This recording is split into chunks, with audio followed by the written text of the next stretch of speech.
Good morning, everybody. It's journaling time. It's a nice Saturday morning, and let's have a nice session today. Real quick, I want to point out a couple things about journaling, just in case if anybody happens to be new. Remember, journaling, when you do it, there's no rules or guidelines, maybe. Don't worry about spelling, don't worry about formatting, don't worry about what to write. The key is just keep the pen moving. And as I've said in other videos pretty much every day, journaling has a spectrum of benefits, and maybe even some we're not even aware of. Such a simple process of just writing and watching your pen move, which is an art form that's kind of being phased out in some ways due to technology, which I'm okay with having the technology, I should say. But there is something to be said about writing by hand. Now, it could be my generational thing, meaning where I originate from, my generation prior to computers. Actually, though, to be fair, when I was in grammar school in 4th grade, we had computers, and they were just starting to come. This was in the very early 80s, or late 70s, excuse me. Very basic programs for mathematics and just kind of educational stuff. Very basic. It was all, I believe it was DOS is what they called it. So it was just basic kind of text, Anyways, so my point to all this is there is something to be said about writing by hand. And even if we phase into a digital typewriting, I have a remarkable tablet, I guess you would call it, where it's the closest thing I felt that feels like paper. I do most of my lessons on there, and I do writing. You could journal on those too. Personally, I prefer to write on actual paper for journaling, and I like to have it offline, to be honest with you. I think it's a little more safer and secure that way. But there's no reason why it's not as secure online too. I mean, if you have it encrypted or if you have it off, and it's up to you how you decide to do it. There could be something to be said with storing everything digitally too. It's up to your personal preference. But the Remarkable tablet, and this is just from my personal experience, this is not a plug for Remarkable from the company per se. I'm not getting any monetary compensation. It is a very good device. It has, it's kind of clunky in some little aspects of it, not necessarily in the writing aspect, more like on some of the other benefits that come along with it. But it is a great thing, and I recommend using it. And if you're a student and you want to get away from paper, as are things moving in that direction in academia, I recommend it. And I think for the next term coming up, I will be recommending an updated student tools of the trade, which is a section from my executive function book coming out in the next few months. That the old days of paper, turning in things of paper and receiving them and filing, and there was a procedure I had, those are kind of being phased out as more schools are going more and more digitally, as they should. I mean, to be honest with you, most paper we write on ends up getting thrown away. And if you ever have been at a school in the teachers area where they make copies, or if you happen to be a teacher, or maybe you work in a corporation, there is a huge amount of waste of paper that is just being tossed away. Now, granted, it should be biodegradable for the most part, but still, these are the kind of things in our current historic time we need to be aware of. So I know I've kind of drifted off topic a little bit, so let's get back to journaling. The point is, let's journal. So for today, I'm just going to give you guys a prompt I'm going to work with. But as usual, you can write whatever you want. It'll be at least 1 page. I may end up going 2 pages today because it is the weekend.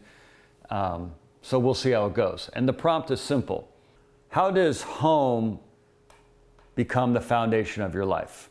How does that environment support your daily life on all aspects of it, from going out with friends to just coming home and having your personal effects?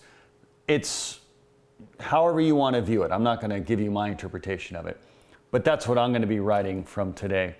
And as I said before, this writing prompt is something that I'm using because I'm kind of fleshing out some ideas for my editing of my book coming up. So this is one of the aspects of journaling.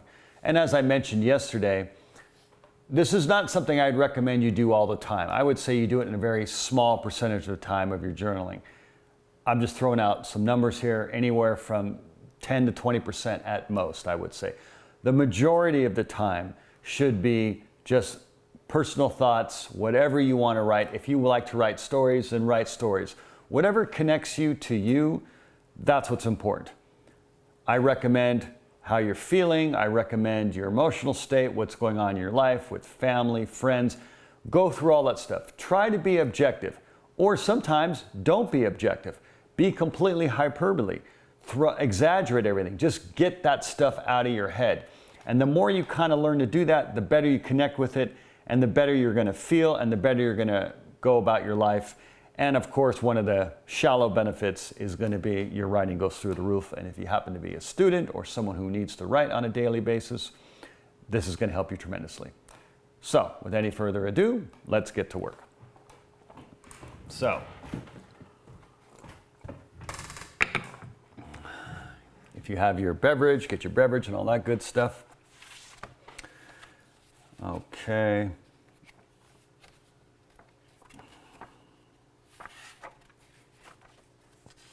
All right, excuse me one moment here. Here we go. Okay. So if you happen to be new, I always like to put some basic little, I guess you call metadata on your thing. So the date is always important, 6/17/23.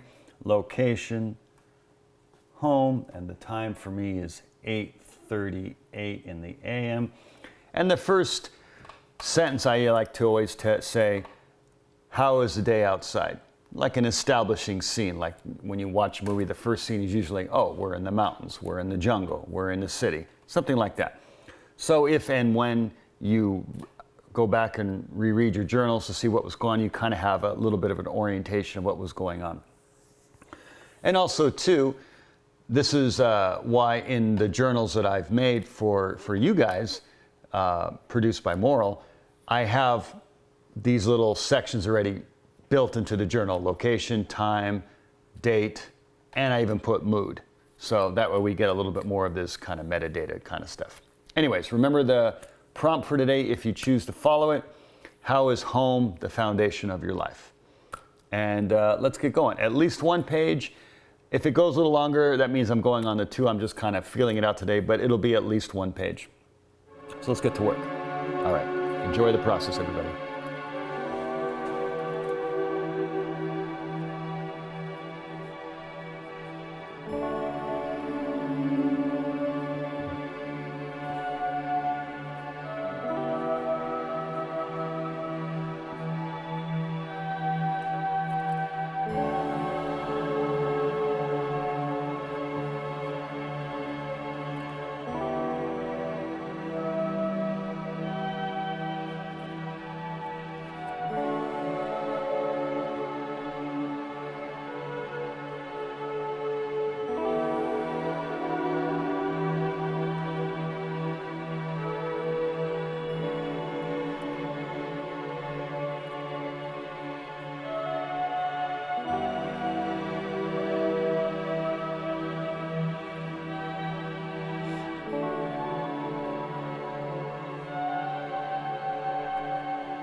we ended up doing 2 pages.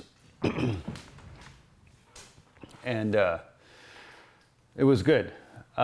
Just to kind of throw this out there, what I was doing for myself, I was brainstorming a section of the book I'm writing.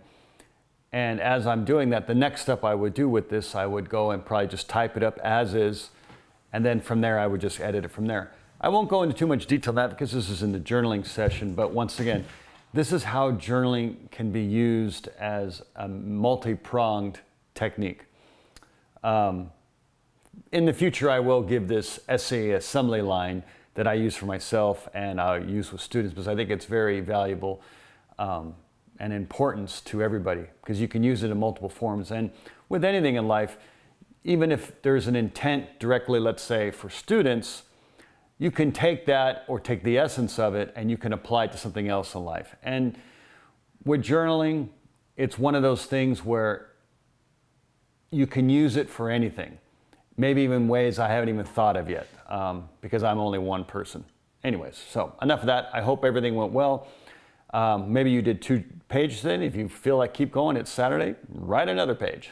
And remember too, you can always come back in the later part of the day and write another page. You can do it whenever you want. It doesn't have to just be once a day, so don't be too rigid. That's why with journaling, think of it more art form than academic, because writing is art. It's not rigid, and you need that flexibility and that room to breathe in order to do it, yet there needs to be some rigidness. So there's some consistency to tap into the benefits of it. Anyways, enough talk for today. I hope everybody has a great weekend. I'll see you tomorrow morning, hopefully. And always remember, enjoy the process. Take care, everybody. Bye-bye.